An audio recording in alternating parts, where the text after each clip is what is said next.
अस्सलाम वालेकुम स्टूडेंट, कैसे हैं? I am Mohammad Usman.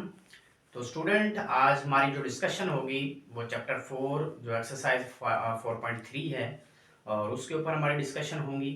तो उसमें फर्स्ट ऑफ ऑल एक्सरसाइज जो हमारी 4.3 है, इंक्लिनेशन पे हमारी डिस्कशन होगी। तो बेटा इस एक्सरसाइज को बहुत ही अच्छे से आपने करना है। मोस्ट इम्पोर्टेंट एक्सरसाइज है अकॉर्डिंग टू बोर्ड। इसमें से लाजमी क्वेश्चंस आते हैं पेपर्स में, ठीक है। और वैसे भी ये थ्रू आउट इस चैप्टर में देखा जाए तो ये सबसे इम्पोर्टेंट एक्सरसाइज है, ठीक है। तो चलिए बेटा डिस्कशन करते हैं हम। इंक्लिनेशन एंगल क्या होता है। तो बेटा इंक्लिनेशन एंगल जो हमारा है इसको हम डिफाइन करने जा रहे हैं, ठीक है। तो हम कहेंगे the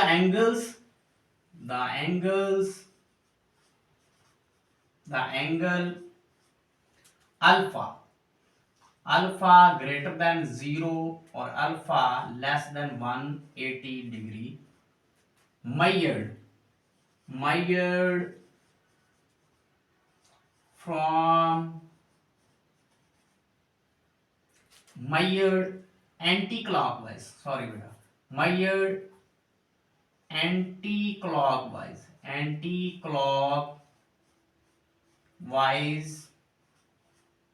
from positive x-axis to a non-horizontal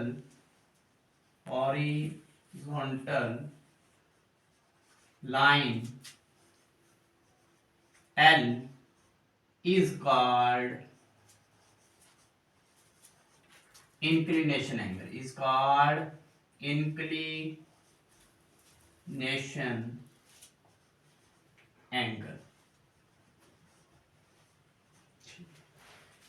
बेटा इंक्लिनेशन एंगल क्या है?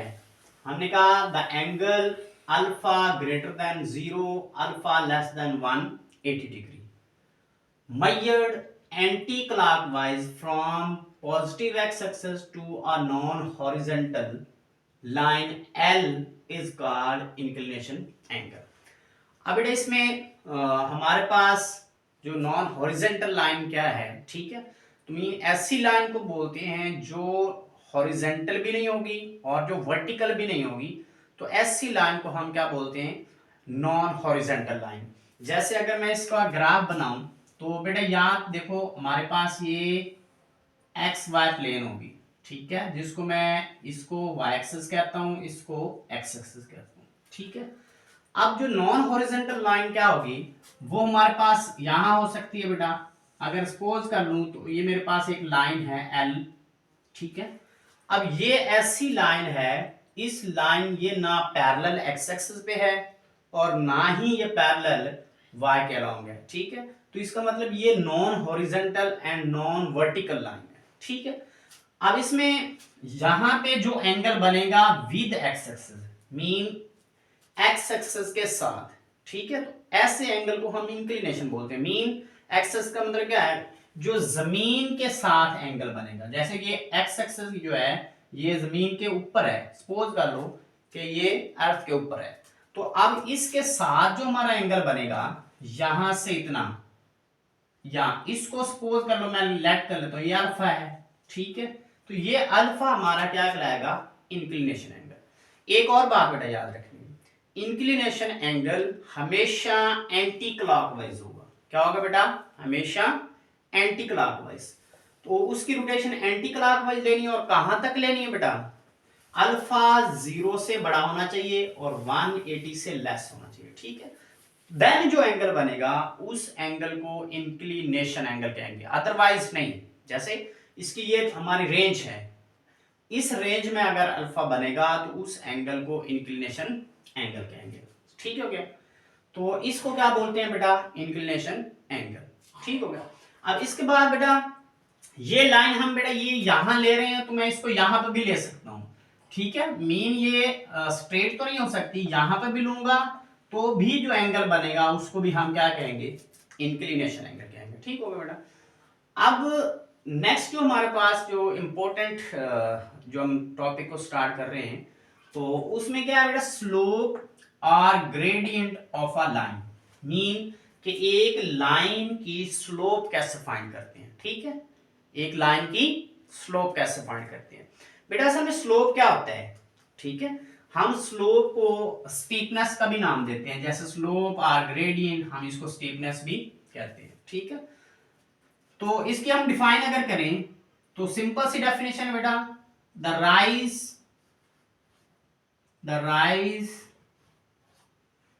Over run, the rise to the run, sorry, इसको हम यूं लिख सकते हैं बेटा, rise over run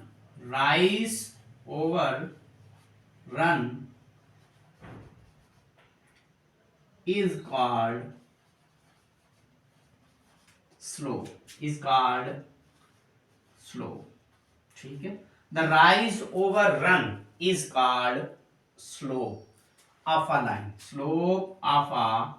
line, clear है बेटा। अब राइज ओवर रन क्या है बेटा, ध्यान देखिए बेटा, अगर हमारे पास ये एक लाइन है, सपोज कर लें बेटा, जब आप पार्क में जाते हैं, ठीक है, तो पार्क में वहां पे बच्चों वाली जो है ना एक जो स्लाइड बनी होती है, जहां से बच्चे स्लाइड करते हैं, ठीक है। तो अब स्लाइड वो किस तरह की होती है, उसमें क्या होता है कि यहाँ पे हमारे पास एक वर्टिकली एक चीज होती है, ठीक है, पोल होता है, वर्टिकली पोल, और उसके साथ यहां से इस तरह करके जो सीढ़ियां चढ़ाई जाती है, क्या चढ़ाई जाती है बेटा, सीढ़ी, ठीक है। तो अब यहां स्लाइड बनी होती है, क्या बनी होती है बेटा, स्लाइड।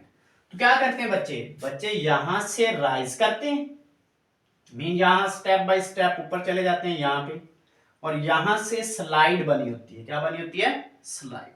तो बच्चे यहां स्लाइड करते हैं, फिर जब यहां आते हैं यहां से फिर मूव करके यहां चले जाते हैं, ठीक हो गया।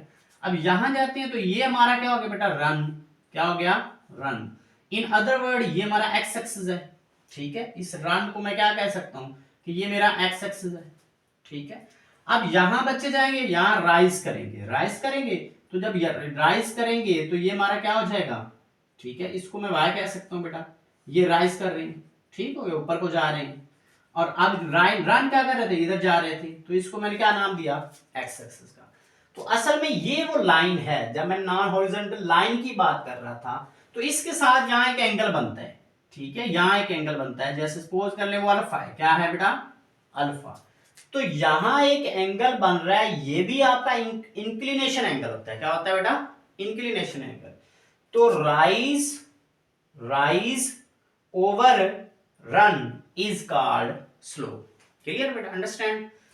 तो अब इसका मैं फॉर्मूला कैसे लिखूंगा बेटा, ठीक है, राइज ओवर रन, बेटा देखो ये एक राइट ट्रायंगल बन गई, ठीक है, ये परपेंडिकुलर, ये बेस और ये हाइपोटेन्यूज बन गया, ठीक है। तो जिसके अंदर हमारे पास राइज मीन y गिवन है, और उसके बाद रन मीन x गिवन हो, तो ऐसे में हम कौन सा ट्रिग्नोमेट्रिक फंक्शन को लिया करते थे, ठीक है बेटा, याद करें बेटा। तो परपेंडिकुलर ओवर बेस, ये क्या होता था हमारा, टेन अल्फा, क्या होता था, टेन अल्फा। तो यहां से मैं इसकी स्लोप लिख सकता हूं, लिखिए बेटा slope, tan alpha is equal to, मैं इसको लिख सकता हूं राइज ओवर रन, बेटा राइज क्या है, राइज हमारे बेटा y ओवर रन कितना है बेटा, x, रन कितना है बेटा, x है। तो यहां देखो, अगर मैं स्लोप को डिनोट कर दूं कि ये वाली मेरी स्लोप जो है ये m के इक्वल है, किसके इक्वल है, m के, तो इसका मतलब ten alpha is equal y over x। तो देन मैं इसको अगर m लेट कर लेता हूं, तो इसको अगर मैं लेट कर लेता हूं कि ये चीज किस चीज के इक्वल है, m के, तो ये क्या बन जाएगा, m is equal to tan alpha, क्या बन जाएगा, टेन अल्फा। तो ये मेरे पास क्या आ जाएगी, स्लोप आ जाएगी, ठीक हो गया, क्लियर है बेटा। तो ये हमारे आ गई बेटा स्लोप, ठीक हो गया, अंडरस्टैंड। अब जो स्लोप है हमारा बेटा, ठीक है बेटा, ये पॉजिटिव कब होती है, ये नेगेटिव कब होती है। तो देखो बेटा, टेन अल्फा जो है वो फर्स्ट क्वार्टर में क्या होता है, पॉजिटिव, ठीक है, अगर फर्स्ट में पॉजिटिव होता है तो मीन कि हमारा अल्फा ग्रेटर देन 0 होगा और अल्फा लेस देन 90 होगा, तो स्लोप हमारी क्या होगी, पॉजिटिव। अगर हमारा अल्फा ग्रेटर देन 0 होगा जैसे मैंने यहां लिखा और लेस देन 180 होगा, तो हमारी स्लोप क्या बन जाएगी, नेगेटिव बन जाएगी। क्लियर बेटा? तो ये तो आपका कंसेप्ट था कि स्लोप कब नेगेटिव होगी कब पॉजिटिव होगी, ठीक है।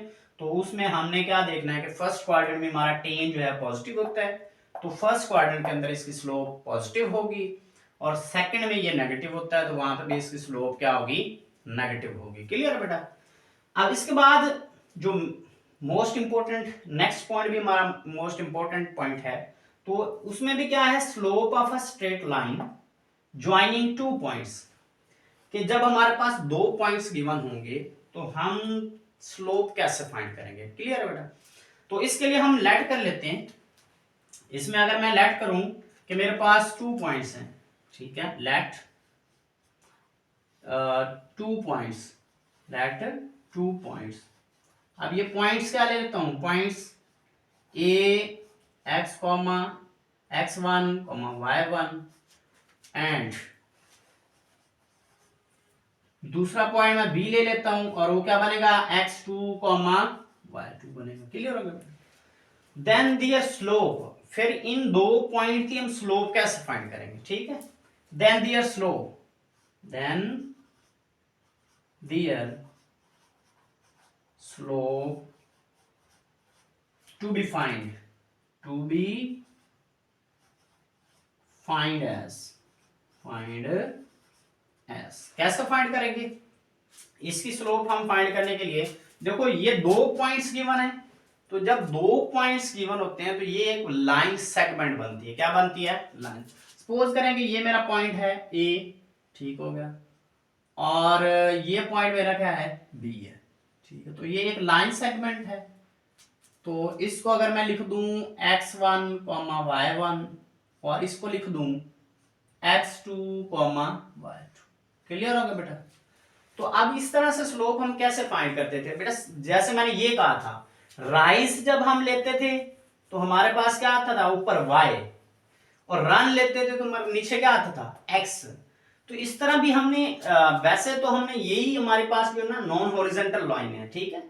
तो इसकी जब हम स्लोप, क्योंकि इसका प्रूफ हमारे क्वेश्चंस पेपर में नहीं आता, तो इसलिए मैं इसका प्रूफ नहीं कर रहा, तो इसका आपको कंसेप्ट दे रहा हूं। तो ये भी नॉन हॉरिजॉन्टल लाइन है और जिसमें दो पॉइंट्स गिवन है। हम क्या करेंगे, राइज वालों में से राइज वाले माइनस करेंगे और रन वालों में से रन वाले माइनस करेंगे, ठीक है। तो यहां देखो, यहां राइज में क्या था, y, अब इधर राइज में क्या होगा, y2 होगा और फिर y1 होगा। अब रन में क्या होगा, x2 और x1। तो स्लोप फाइंड करने के लिए क्या करते हैं हम, देखो राइज में से राइज वाले माइनस करने हैं, रन में से रन वाले माइनस करेंगे। तो इसको देखो, ये हमारे पास स्लोप क्या बनेगी नाउ, फिर ये हमारी स्लोप बन जाएगी tan alpha is equal to क्या बनेगी, y2 minus y1। Mean y2 में से क्या कर दो, y1 माइनस, ओवर क्या लिख दो, x2 में से क्या माइनस कर दो, x1 कर दो, तो क्या बनेगा x2 माइनस x1। क्लियर हो गया? अब ये हमारे स्लोप का फॉर्मूला आ गया। जब हमारे पास 2 पॉइंट्स गिवन हो तो 2 पॉइंट स्लोप फॉर्मूला क्या होता है, y2 minus y1 x2 minus x1। अब इसको मैंने क्या लेट किया हुआ था, tan अल्फा को, बेटा वापस आए, tan alpha is equal to m। अगर मैं इसको m लिखता हूं तो ये क्या बन जाएगा, m is equal to y2 minus y1 over x2 minus x1, ठीक है। अब बेटा एक बात याद रखनी है, क्योंकि स्लोप राइज ओवर रन होती है, तो कभी भी ऐसा नहीं होगा कि आप ऊपर लिख दो x2 माइनस x1 और नीचे लिख दो y2 माइनस y1। अगर आप ऐसे लिखेंगे तो ये गलत हो जाएगा, ठीक है। तो लिहाजा हमारी स्लोप क्या होगी, y2 minus y1 over x2 minus x1। This is called slope of a line joining two points. ये दो पॉइंट्स को जब हम ज्वाइन करेंगे तो उनकी स्लोप कैसे फाइंड करेंगे, ऐसे फाइंड करेंगे। क्लियर हो गया? अब इसमें कुछ नोट्स हैं जो कि मैंने बहुत इंपॉर्टेंट हैं, तो उनको डिस्कस करना है। अब नोट 1 हमारा क्या है, नोट 1 ये हो सकता है क्योंकि हमने इंक्लिनेशन लाइन को डिस्कस किया और उसके अंदर ही कुछ और लाइन को मैंने डिस्कस करना है। अगर मैं लिखता हूं कि ये मेरी लाइन एल, ठीक है, क्या, if L is parallel to X axis, parallel to X axis. अब क्या है, if L is parallel to X axis, अगर लाइन एल वो एक्स एक्सिस के पैरेलल है, मीन ये हमारा एक्स एक्सिस है, अगर ये लाइन इस तरह पैरेलल हो जाती है तो देन अल्फा क्या बनेगा, then alpha is equal to 0 degree. जैसे ही अल्फा 0 डिग्री बनेगा तो फिर इसकी स्लोप क्या बनेगी, ठीक है, if L is parallel to X axis then alpha is equal to 0 degree, ठीक है, and its slope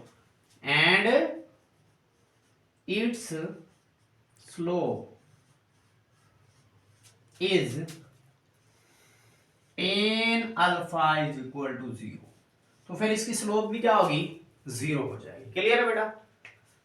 if L is parallel, ये जो साइन है बेटा पैरेलल क्या, parallel to X axis, mean X axis के पैरेलल हो जाएगी, देन अल्फा मीन एंगल क्या बनेगा, 0 डिग्री।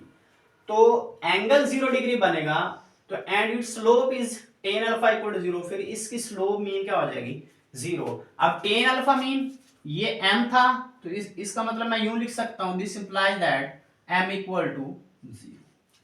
तो in simple word, if line parallel to x axis then their slope is equal to 0, ठीक है। अब दूसरा पॉइंट क्या बन गया, अब दूसरा पॉइंट हमारा ये बनेगा कि if line यूं लिख सकते हैं, if line L is parallel to y axis, parallel to y axis, अगर ये y एक्सिस के पैरेलल होगी तो देन इसको मैं यूं लिख सकता हूं, then alpha is equal to 90 degree, then angle कितना बनेगा, 90 डिग्री बनेगा। देखो अगर ये लाइन इस x एक्सिस के ऊपर परपेंडिकुलर हो जाएगी और y के पैरेलल, तब एंगल कितना बनेगा, 90 डिग्री बनेगा। अब एंगल 90 डिग्री बनेगा तो देन इट्स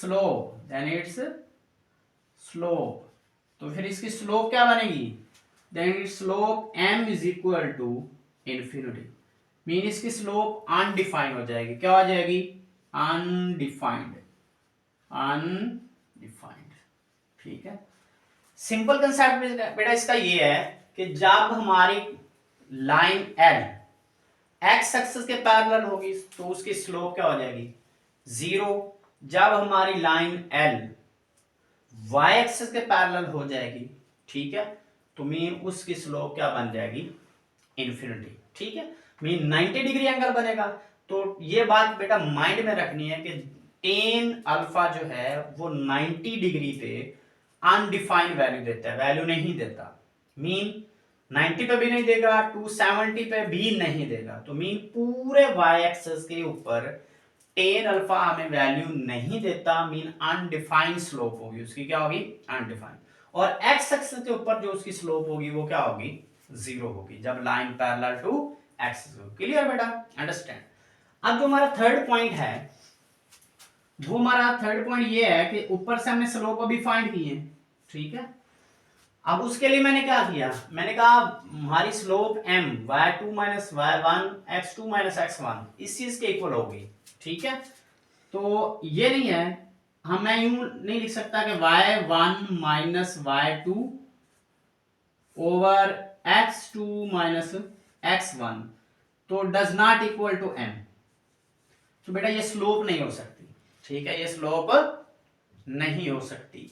अब बेटा ये बात माइंड में रखनी है, अगर ऊपर y2 माइनस y1 है तो नीचे भी x2 माइनस x1 होना चाहिए, ठीक है। तो इधर अगर मैं यूं कर देता हूं y1 माइनस y2 और नीचे क्या लिख देता हूं x2 माइनस x1, तो इसका मतलब ये स्लोप नहीं है। अगर मैं इस तरह कर दूं कि मेरे पास ये x2 ऊपर लिख दूं और नीचे लिख दूं y2 -y1, तो ये भी स्लोप हमारी नहीं कहलाएगी। ठीक है, तो इस तरह से भी मैं नहीं लिख सकता। क्लियर है बेटा? तो ये बात माइंड में रखनी चाहिए कि ऊपर y2 - y1 हो तो नीचे x2 - x1 हो। अगर आपने ऊपर y1 - y2 लिख दिया, नीचे x2 - x1 लिख दिया, तो ये भी स्लोप नहीं होगी और ये भी फिर स्लोप का फार्मूला नहीं होगा कि ऊपर आप x की वैल्यू लिख दो, नीचे y की लिख दो, तो ये भी स्लोप हमारी नहीं कहलाएगी। ठीक हो गया बेटा? अब इसका नोट का 4 वाला पार्ट जो हमारा ये है कि अगर हमारे पास पॉइंट्स, ठीक है बेटा, 4 पॉइंट ये है कि इफ 3 पॉइंट्स, 3 पॉइंट्स जो हैं वो कोलिनियर कब होंगे। ठीक है,